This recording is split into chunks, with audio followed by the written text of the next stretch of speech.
안녕하세요. 오만사입니다. 저는 30대 후반의 워킹맘입니다. 얼마 전에 동창 모임에 나갔는데 친구들이 이런저런 시대 뒷담화를 하는 것을 들었어요. 사는 것이 다 거기서 거기더라고요. 저도 하고 싶은 얘기가 있었지만 하지 못했습니다. 왜냐하면 한 달이 건너뛰면 다 아는 사람과 연결이 되어 있어서 결국엔 저의 시댁의 귀에 들어갈 것만 같아서였습니다. 실제로도 그런 비슷한 일도 있었거든요. 그래서 그 뒤부터는 입조심을 하네요. 하지만 저도 여러 사연들을 듣다 보니 하고 싶은 얘기들이 많아서요. 익명이 보장이 되고 모두 다 감명 처리가 된다고 하니까 용기를 내어서 글을 써봅니다. 다름이 아니라 제가 전에 남친과 결혼할 때의 일이에요. 저희 남친은 친구의 오빠였어요. 친구 집에 놀러 갔다가 저를 본 오빠가 친구를 보채서 저를 소개시켜 달라고 해서 친구가 자기 오빠를 소개시켜 준 거예요. 그때는 친구 오빠가 군대에서 막 전역을 해서 복학할 때까지 할 일 없이 집에 있었던 때였어요. 제 친구는 자기 친오빠를 저에게 소개시켜 주는 것을 주저했습니다. 왜냐하면 사귀다가 헤어질 수도 있고 제가 마음에 안 들어 할 수도 있어서 친구 간의 우정이 금이 가면 어쩌나 하는 걱정을 했었기 때문이죠. 친구의 오빠가 별로 잘생긴 편도 아니었고 집에서도 매너도 꽝이라서 자기 오빠의 치부가 저에게 드러날까 봐서 걱정이 된다고 했습니다. 하지만 결국 친구 오빠와 저는 서로 사귀는 사이가 되었어요. 그런 지가 4년이나 되었습니다. 저도 이렇게 오랫동안 사귀게 될 줄은 몰랐어요. 우리도 다른 연인들처럼 자연스럽게 결혼말이 오고 갔을 때였어요. 어느 날 제 친구가 저에게 그러더라고요. 미연아, 사실 엄마가 널 만나자고 했는데 내가 그러지 말라고 했어. 엄마가 널 만나려고 하는 이유를 알거든. 왜? 무슨 일인데? 친구는 굉장히 난처한 듯이 말을 꺼냈어요. 실은 오빠랑 네가 사귄다고 할 때부터 엄마가 반대를 했었어. 뭐? 엄마가 내가 싫으시대? 글쎄, 나도 네가 좋은 친구라고 늘 말을 했는데 우리 엄마가 좀 욕심이 있으시거든. 그래서 미안해. 나도 네가 내 친구인데 이런 말을 전하게 되어서 정말 괴롭다. 설마 하니 지금까지 수년을 사귀어 왔는데 이제서 결혼말이 오고 가니까 결혼을 반대한다니 믿기지가 않았습니다. 저는 조금 충격을 받았었죠. 그동안 친구 집에 수도 없이 놀러가곤 해서 친구의 어머니도 자주 배웠었고 잘 알고 있었거든요. 항상 반겨주셨고 친구 오빠와도 사귀는 줄은 알고 계셨는데도 따로 내게 별말은 하지 않으셔서 당연히 결혼을 반대하리라고는 미처 생각지 못했습니다. 내가 네 친구로는 괜찮아도 며느리감으로는 싫으시다는 거니? 어떤 점이 싫으시대? 친구는 굉장히 난처한 듯이 대답하기 곤란했지만 제가 솔직하게 말을 해줘야 한다고 다그쳤었죠. 그랬더니 그러더라고요. 그래, 하지만 네가 우리 엄마가 반대한 이유를 듣고 난 뒤에는 날 멀리 할지도 몰라. 나도 참 이런 말 하기가 싫다.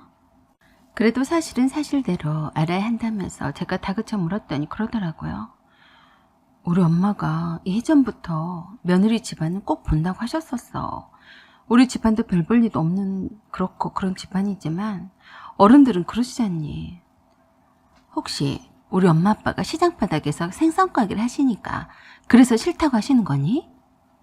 그래서 친구는 한숨을 쉬더니 그러더군요. 미안해, 미연아. 이럴 줄 알았으면 처음부터 우리 오빠를 너한테 소개시켜 주는 것이 아닌데 그랬어. 이해가 되지 않네. 지금 세상에 직업의 귀천을 따지는 집이 어디 있어. 생선 가게가 어때서? 남한테 빌어먹지도 않고 잘 먹고 살면 되는 거 아니야? 그러게 말이야.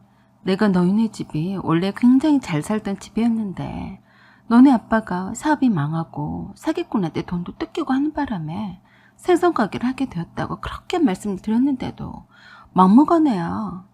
친구는 자기 엄마한테서 제가 직접 결혼을 반대한다는 이유를 듣는 것보다 자기가 직접 말을 해줘야겠다고 생각했어요. 저와 친구 오빠가 사귀는 동안에도 누누이 결혼은 절대 반대한다는 것을 친구 엄마가 강조를 했었다는데 그동안 함구했었다고 했습니다. 친구 오빠도 몹쓸 집안도 아닌데 생선가게 집의 딸이라고 해서 결혼을 반대한다는 것을 인정할 수 없다고 했다더라고요. 요즘에는 결혼을 반대하는 엄마와 오빠 때문에 집안이 조용할 날이 없어서 친구 아빠도 그런 며느리는 싫다고 반대하셨다고 했습니다. 결혼하기도 전부터 집안을 분란을 일으키는 며느리는 보나마나 하다고요. 친구 오빠가 좀 더 차분하게 친구 엄마를 여유있게 설득했으면 좋았겠는데 서로 감정적으로 대립을 하는 바람에 친구 아빠도 결혼을 절대 반대한다고 선언한 상태이고, 그래서 친구 엄마가 저를 만나서 결판을 낼 것처럼 하겠다는 걸 친구가 말해주는 거라고 했어요. 그래서 저도 고민도 하지 않고 친구에게 말했습니다. 어쩔 수 없지. 그냥 네 오빠랑 나는 인연이 아닌가 보다. 그렇게 반대하는 결혼은 나도 하고 싶지 않다. 네 오빠랑도 그런 반대를 무릅쓰고도 결혼을 강행할 만큼 애틋하지도 않아. 그냥 이쯤 해서 헤어지는 게 좋겠다. 네 엄마한테는 걱정 말라고 말씀드려라. 그래도 생선 가게 하는 집의 딸이라서 결혼을 반대한다는 것은 좀 그렇다. 난 한 번도 우리 부모님을 부끄럽게 생각해 본 적이 없는데 참 이해가 안 되네. 그렇게 말해주고 저는 연인이었던 친구 오빠에게 이별 인사도 제대로 하지 않고 전화로만 이런저런 말들을 전하고 다시는 만나지 말자고 했었죠. 그 때문에 친구네 집이 한바탕 크게 뒤집어졌다고 했습니다. 다 큰 자식의 결혼 문제를 왜 함부로 파토를 내느냐고요. 그리고 앞으로 절대로 결혼을 하든 말든 간섭하지 말라면서 집까지 나왔다고 했습니다. 그래서 친구 엄마가 울고불고 난리가 났다고 하더라고요. 친구 오빠는 바로 집을 나와서 월세방에서 지내면서 제 신혼집을 구하러 다닌다고 했습니다. 부모님의 허락 없이도 결혼을 예정대로 하겠다고 저에게도 찾아와서 그러더라고요. 그때도 저는 안 된다고 했습니다.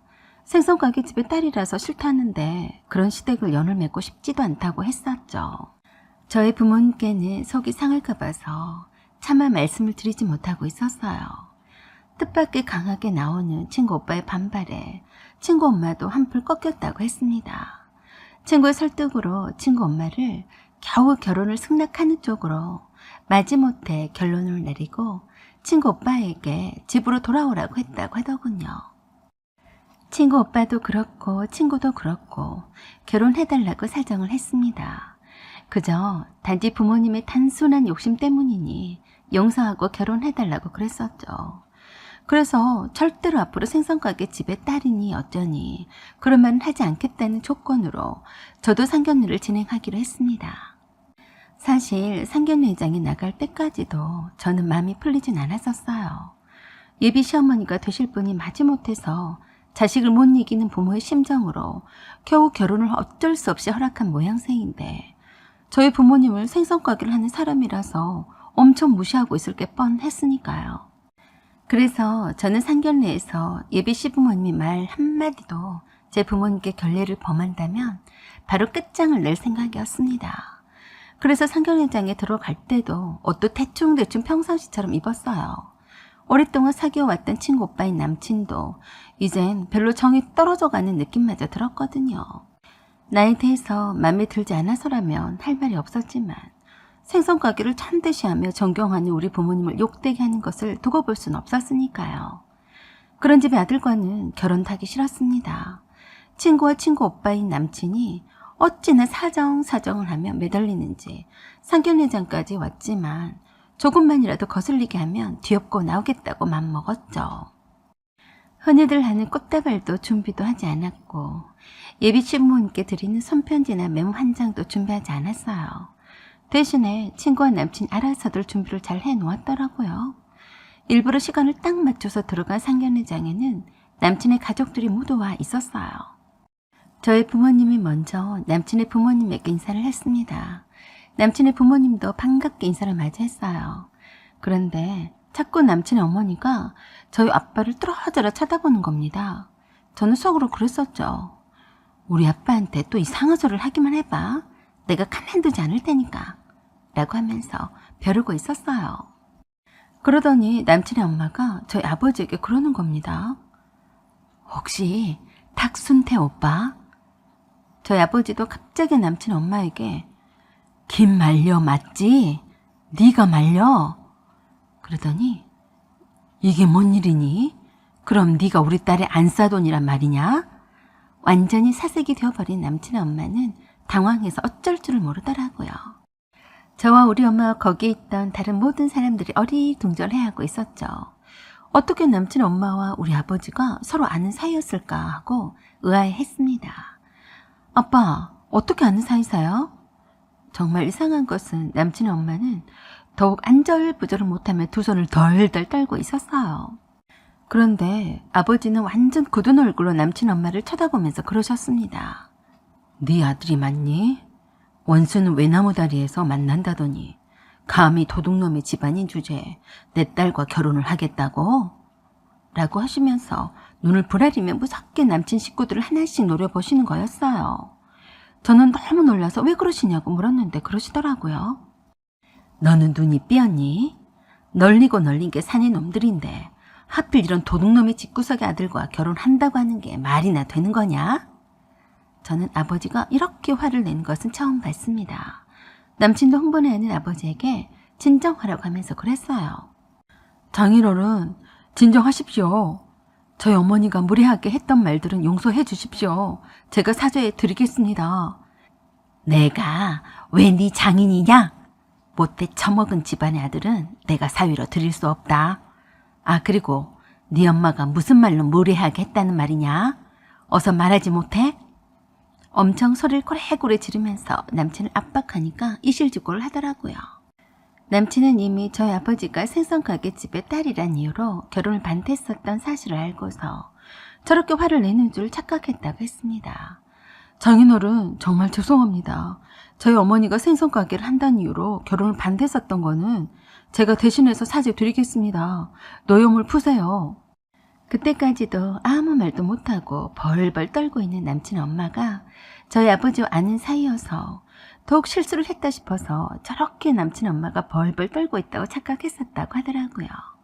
아무리 그래도 상견례장에서 너무 무례하게 말한다고 생각했던 남친의 아버지가 화를 내셨습니다. 도대체 두 사람이 어떻게 아는 사이이길래 이 난리를 치는 겁니까? 그랬더니 저희 아버지가 두 눈을 똑바로 남친의 아버지를 치켜뜨면서 또박또박 말을 했습니다. 당신 마누라는 우리 집 식모의 딸이었고 그렇게 먹여주고 입혀주고 살게끔 했던 은혜도 모른 채 우리 집에 금고에 있는 돈을 훔쳐서 달아난 도둑년의 딸이에요. 그 말에 다들 놀라서 자빠질 정도로 충격을 받아서 말도 못하고 이게 실화냐? 하는 눈치였어요. 저도 아버지한테 자주 들었던 말이었습니다. 떵떵거리며 잘 살던 할아버지가 보증을 잘못 서준 바람에 그 화병으로 몸져 누우셨는데 그때 오갈 데가 없어서 한 식구처럼 챙겨주며 먹고 살고 자게 해주었던 미혼모였던 식모가 있었다고 했습니다. 그 식모를 데리고 있으면서 아버지가 살던 집에서 식모살을 하면서 딸을 키우고 있었다고 했습니다. 천성이 착하신 할아버지와 할머니께서 고아원에 후원을 하면서 다니다가 역시나 고아원 출신인데 미혼모가 되어서 갈 곳이 마땅치가 않아서 불쌍한 신세였던 지금의 남친의 어머니의 생모를 집으로 데려왔다고 했습니다. 할머니와 할아버지가 일부러 마당 한켠에 방 한 칸을 내어주고 집안일을 도와주는 대가로 매달 월급을 주면서 살았다고 했어요. 말이 식모였지 가족처럼 대했다고 했습니다.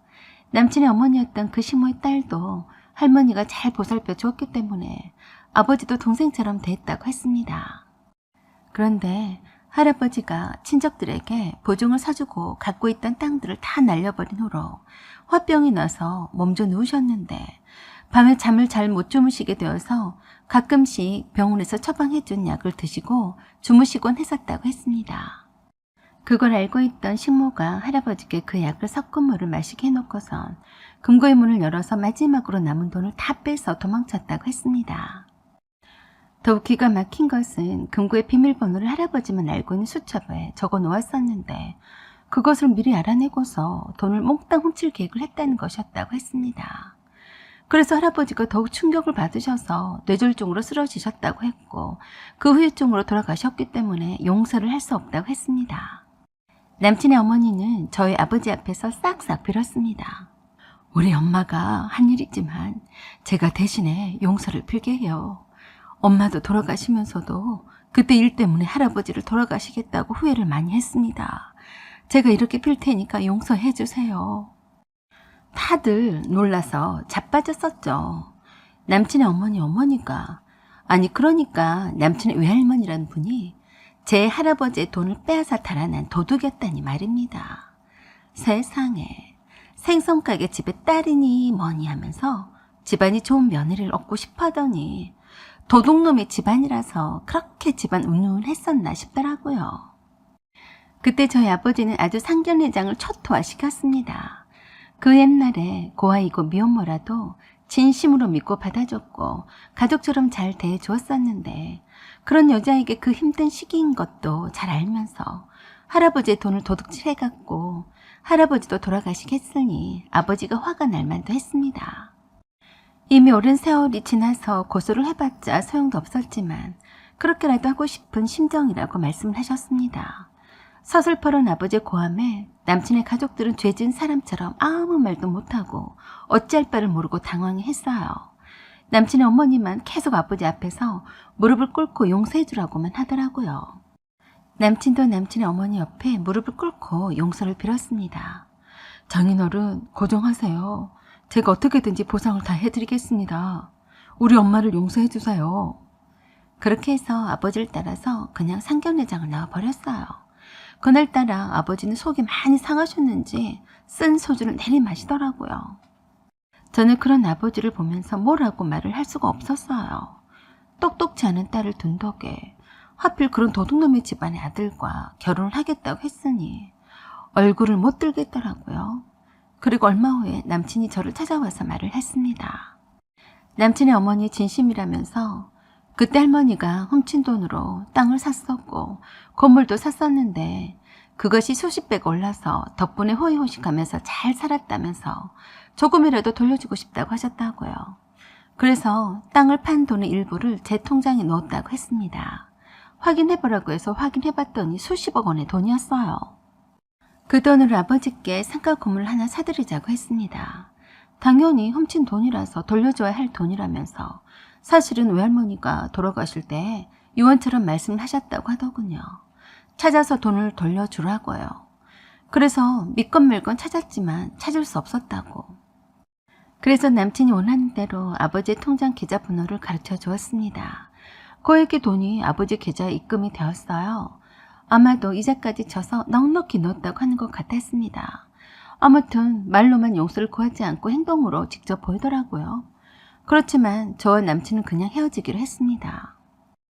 양가에 좋지 않은 일들 얽혀있는데 결혼은 아니다 싶었죠. 남친은 헤어지고 싶어 하지 않았고 저를 설득을 하려고 했지만 더 이상 제 고집을 꺾지 못했습니다. 그렇지만 친구와는 우정을 계속 유지하며 잘 지내고 있습니다. 저는 그 후로는 다른 남자를 만나서 결혼을 했고 친구의 오빠도 다른 여자를 만나서 결혼을 했습니다. 참 우스운 게 친구의 옳게 되는 여자의 집안도 건어물상집의 딸이라고 하더라고요. 그래, 건어물상집의 딸이면 부잣집의 딸이니 집안은 괜찮겠네 라고 생각했습니다. 아버지는 친구의 어머니를 통해서 그때 할아버지의 돈을 훔쳐갔던 돈을 돌려받았지만 그래도 마음으로는 용서가 되지 않는다고 했습니다. 당시에 가까운 사람들한테 배신을 당해서 힘들어했던 할아버지를 생각하면 용서가 안 된다고 했지만 친구의 어머니가 할아버지 산소에 아버지랑 찾아가서 용서를 빌었다고 했어요. 그래서 아버지가 할아버지 산소 앞에서 그랬다더군요. 아버지, 말려가 왔어요. 말려가 아주머니를 용서해달라고 빌어요. 저는 용서하고 싶어요. 아주머니가 잘못하셨지만 말려도 제 동생이나 마찬가지였잖아요. 아버지도 아주머니를 만나시거든 용서를 받아주실 거죠? 여기까지 제 친구의 오빠와 결혼하려다만 사연입니다. 모두 행복하세요. 구독과 좋아요 그리고 알림 설정 부탁드립니다. 감사합니다.